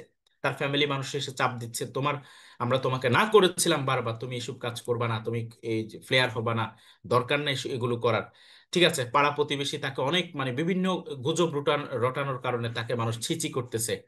ঠিক আছে, এমন একটা পর্যায়ে এখন তাকে তার ফ্যামিলি বলতেছে, এখন তোমাকে খাওয়াবে কে, চালাবে কি, এখন তোমার বিয়ে বিয়ে হবে না, এটা হবে না, সেটা হবে না, অনেক কিছু। অরুণিমা সিনহা এই মানসিক বিপর্যয় থেকে সে তার লাইফে বলছে যে আমি, আমার জীবনের স্বপ্ন ছিল অনেক বড় ভলিবল প্লেয়ার হব, আমি স্টার হব, সারা পৃথিবী আমাকে চিনবে ভলিবল প্লেয়ার হিসেবে, বাট আমি সেটা পারবো না এখন আর হয়তো। কিন্তু আমি আমার জীবনের যেটা সবচেয়ে কঠিন কাজ সেটা করে আমি দেখাই দিব, আমি চ্যালেঞ্জ দিব আমার জীবনে আমি বড় হওয়ার, আমাকে হতেই হবে। তখন চ্যালেঞ্জ দিলেন যে আমি আমার জীবনে আমি সবচেয়ে কঠিন কাজ কোনটা করব। উনি তখন সিদ্ধান্ত নিলেন আমি এভারেস্ট জয় করব। 2 পা নাই, 1 পা জোড়া লাগানো, আরেক পা তো নাই, এভারেস্টে উঠবে। মানুষ শুনে একরকম বলছে পাগল, যে এর মাথা নষ্ট হয়ে গেছে। এর ফ্যামিলি মানুষদেরকে বলছে একে ইয়ে করার জন্য, শুধু কেউ তাকে সাপোর্ট করেনি, শুধু একজন মহিলা তাকে সাপোর্ট করেছিল, যিনি 1984 সালে ইন্ডিয়ার প্রথম এভারেস্ট জয়ী নারী, যার নাম বাচেন্দ্রী পাল। এই ভদ্র মহিলা যাকে সাহস দিয়েছিল, হ্যাঁ তুমি পারবে, তুমি তোমার স্বপ্নে পৌঁছাতে পারবে, তুমি সাকসেস হয়ে গিয়েছো ডিক্লারেশন দেওয়ার কারণে, শুধু তুমি যাত্রা শুরু করার বাকি। কিন্তু এই এভারেস্টের যাত্রায় তাকে কে সহযোগিতা করবে আর্থিকভাবে? তখন আসলো রতন টাটা, তাকে সহযোগিতা করার জন্য তার স্পন্সর হলো। আপনি অবাক হবেন যে অরুণিমা সিনহা এভারেস্টে উঠার 2টা পথ আছে, একটা খুব কঠিন, একটা মোটামুটি কঠিন, মানে মোটামুটি সহজ আর কঠিনের মতোই। যে পথে সবচেয়ে বেশি মানুষ মারা যায় সেই পথে সে উঠবে এবং সেই পথ দিয়ে সে অর্জন করবে। একটা স্বাভাবিক মানুষের চেয়ে 17 দিন বেশি সময় লেগেছে। সে যে অক্সিজেন নিয়ে গিয়েছিল তা প্রায় পুড়িয়ে যাওয়ার অবস্থা, তার সামনে কত তার তার কত সহযাত্রী মারা গিয়েছে, শুধু মানসিক জোর কারণে সে বেঁচে ছিল। কত খুলি দেখেছে, মাথার খুলি কত, মানে সরি কত, মানে মৃত লাশ সে সেখানে দেখেছে। একটা সময় তার পুরো শরীর সবুজ হয়ে গিয়েছে, অক্সিজেন নিতে পারছে না আর, কারণ স্বাভাবিক অবস্থা থেকে 17 দিন বেশি সময় লেগেছে উঠতে। কি মনে করছেন সে সফল? এই চ্যালেঞ্জ সে মোকাবেলা করতে পেরেছে? অবশ্যই পেরেছে। ঠিক 17 দিন বেশি সময় লাগার পরেও অরুণিমা সিন এই অসম্ভবকে সম্ভব করেছে, তার জীবনে সফল হওয়ার জন্য সে চ্যালেঞ্জ নিয়েছে। তৎকালীন সময়ের মানে ভারতের যিনি রাষ্ট্রপতি ছিল, রাষ্ট্রপতি পদক তাকে পুরস্কৃত করেছিলেন। উনার এই গল্প পৃথিবীর মধ্যে এমন কোন ইনফ্লুয়েন্সার আলোচনা করে না, এমন কোন ইনফ্লুয়েন্সার নাই অরুণিমা সিনহা। আচ্ছা বলেন তো, এই চ্যালেঞ্জ ওনাকে সাকসেস এনে দিয়েছে না? এনে দিয়েছে। মনে রাখতে হবে আমাদের মধ্যে ওভার থিঙ্কিং কমাতে হবে, আমি পারবো কিনা, আমার দ্বারা হবে কিনা, আমার দ্বারা সম্ভব কিনা। ঠিক আছে, ওনারা পেরেছে, ওনাদের মধ্যে এক্সট্রা গুণ আছে, ঠিক আছে, এই আছে সেই আছে। আমরা অনেক কিছু চিন্তা করি। মনে রাখবেন, ওভার থিঙ্কিং বাদ দেন, শুধু আজকের দিনটাকে শ্রেষ্ঠ হিসাবে অতিবাহিত করেন, আপনি পারবেন। আপনাকে একটা জিনিস মাথায় রাখতে হবে, ধনী হওয়ার বা সফল হওয়ার 6টা আকাঙ্ক্ষা। আপনি ঠিক কি হতে চান, তা কত টাকার মালিক হতে চান তা নির্ধারণ করুন। আপনি কি হতে চান, কত টাকার মালিক হতে চান, কি পেতে চান তা নির্ধারণ করুন। আপনি যা হতে চান তার বদলে কি দিতে প্রস্তুত। আমরা অনেক টাকা ইনকাম করতে রাজি, অনেক টাকা ইনকাম করতে চাই, আমাদের বাড়ি গাড়ি এটা সেটা সব হতে চাই, কিন্তু এটার জন্য আপনি কি ত্যাগ করতে প্রস্তুত সেটা সংকল্পবদ্ধ হন। আপনি কবে নাগাদ তা হতে চান তার একটি সুনির্দিষ্ট তারিখ, দিন তারিখ ঠিক করে ফেলুন। আপনি যা পাওয়ার বা অর্জন করার আকাঙ্ক্ষা করেছেন তা একটি সুনির্দিষ্ট পরিকল্পনা করুন এবং প্রস্তুত থাকুন, আর না থাকুন কাজে নেমে পড়ুন। আমরা বলি না ভাই আমি একটু আস্তে শুরু করব, দেখি, আর একটু দেখি, প্রিপারেশন নেই। ভাই প্রিপারেশন বলতে কোনো কথা নাই, কাজের মধ্যে প্রিপারেশন হবে। আপনি বই পড়ে পড়ে আপনি সাঁতারে সাঁতারে নামবেন, নদী পার হবেন, যে ভাই আমি আগে বই এই সাঁতার পার হওয়ার জন্য যে বইটা আছে বইটার উপর ডিগ্রি ডিগ্রি লাভ করি, এরপর আমি পানিতে নামবো, ওই আপনি পানিতে নামলে ডুববেনই। সাঁতার আপনাকে পানিতে নেমেই শিখতে হবে, পানিতে নেমেই শিখতে হবে। পানি খেতেই হবে সাঁতার, সাঁতার দিতে শিখতে গিয়ে আপনাকে একটু ডুবে যেতেই হবে। সাইকেল চালাতে গিয়ে পড়ে যাবেন, এটাই স্বাভাবিক, আবার পড়ে গিয়ে উঠবেন। কিন্তু যদি না নামেন কাজে তাহলে হবে না। আমরা বলি প্রস্তুতি নেই ভাই, দেখি আমি একটু স্লো আগাই, হ্যাঁ আমি একটু আস্তে আস্তে চিন্তা ভাবনা করে করে আগাতে চাচ্ছি, এদের জীবনে কিছু হবে না। যদি কেউ এই নিয়তে থাকেন সরে আসেন, কাজে নেমে পড়েন। ভুল হবে, প্রচুর ভুল করতে হবে, প্রচুর ভুল করতে হবে। তারপরে দেখবেন আপনি একজন শ্রেষ্ঠ কোচ। একটি কাগজের মধ্যে স্পষ্ট লিখুন আসলে আপনি কি পেতে চান, কত টাকার মালিক হতে চান, কবে নাগাদ তা অর্জন করতে চান, এই প্রাপ্তিগুলোর বিনিময়ে নিজের কি ত্যাগ করতে প্রস্তুত, চ্যালেঞ্জ নিতে চান কিনা, তার একটি পরিষ্কার ছক এঁকে ফেলুন। 6 নাম্বার, আপনার লেখা কাগজটি প্রতিদিন 2বার পড়ুন, 2বার পড়ুন, আপনি success. This is formula of success, success formula. ঠিক আছে, সাকসেস ফর্মুলা শেষ দেখেছে, মানে মার্কিন একজন ব্যবসায়ী রিচার্ড ডেভোস উনি একটা কথা বলেছেন, শেষ দেখে ছাড়ো। ব্যর্থতা যদি তোমাকে 70 বার নিচে ফেলে দেয়, তবে ধুলো ঝেড়ে ফের উঠে দাঁড়াও আর বলো এবার 71 বার, লাস্ট ওয়ান। মোহাম্মদ আলীর মতো যতবার পড়ে যাবে অতবার উঠে দাঁড়াবে আর বলবে লাস্ট ওয়ান, জাস্ট আরেকবার। যতবার পড়ে যাবে সে ততবার আবার তাকে জিজ্ঞেস করা হয় আপনি এত মার খেয়ে পড়ে যাওয়ার পর আবার কিভাবে উঠে দাঁড়ান, সে বলে আমার ব্রেনকে আমি সিগন্যাল দিই লাস্ট আরেকবার। এভাবে যদি 10 বারও আমি হেরে যাই, 11তম বারের সময় উঠার সময় বলি লাস্ট আরেকবার উঠো মোহাম্মদ আলী, তোমাকে জিততে হবে। ঠিক আছে, আপনাকে জিততে হবে, আমাকে জিততে হবে, আমি আরিফকে জিততে হবে। নিজের নাম ধরে বলবেন আমাকে জিততে হবে, আমাকে ভালো কিছু করতে হবে, আমাকে স্বাধীনতা অর্জন করতে হবে। আমি অর্থনৈতিক স্বাধীনতা চাই, আমি ফ্রিডম চাই। আমি কি চাই? ফ্রিডম চাই, সারা পৃথিবী ঘুরতে চাই। Thank you so much. আজকের এই আলোচনা থেকে যারা শেষ পর্যন্ত ছিলেন আমার এই আলোচনায়, হতে পারে কোনো একটা সেন্টেন্স আপনার কাজে লাগতে পারে, আপনি একটা সেন্টেন্স নিতে পারেন, একটা ওয়ার্ড আপনি এখান থেকে আপনি গ্রহণ করতে পারেন। আমি মনে করি এই ওয়ার্ডটাকে দিয়ে আজকের একটা আলোচনা, এই টোটাল আলোচনা থেকে সব জানতে হবে, বুঝতে হবে, শিখতে হবে, বিষয়টা তা না। কিন্তু আপনি যদি মনে করেন ভাই আজকের আলোচনা থেকে আমি একটা ওয়ার্ড শিখেছি, একটা সেন্টেন্স শিখেছি, আমি বলবো এটাই এডুকেশন, এটাই আজকের দিনের জন্য আপনার জন্য শ্রেষ্ঠ পাওয়ার। ঠিক আছে, এবং আজকের দিনে থেকে আমি মনে করি ফরএভার লিভিং নিয়ে, জীবন নিয়ে, লাইফ নিয়ে আপনি কখনো কম্প্রোমাইজ করবেন না, কারোর সাথে না, কারোর সাথে না। যদি সফল হন, লুঙ্গি পরাটাও একটা সময় কিন্তু মানুষ উদাহরণ দিবে। যদি ব্যর্থ হন, আজকের গেট আপটাকেও মানুষ উপহাস করবে, মনে রাখতে হবে। ঠিক আছে, ধন্যবাদ সবাইকে সকালের এই আয়োজনে আপনারা আমার সাথে যুক্ত হওয়ার জন্য। আগামীকালকে আমাদের চমৎকার আরেকটা ট্রেনিং আছে, আরেকটা প্রোগ্রাম আছে।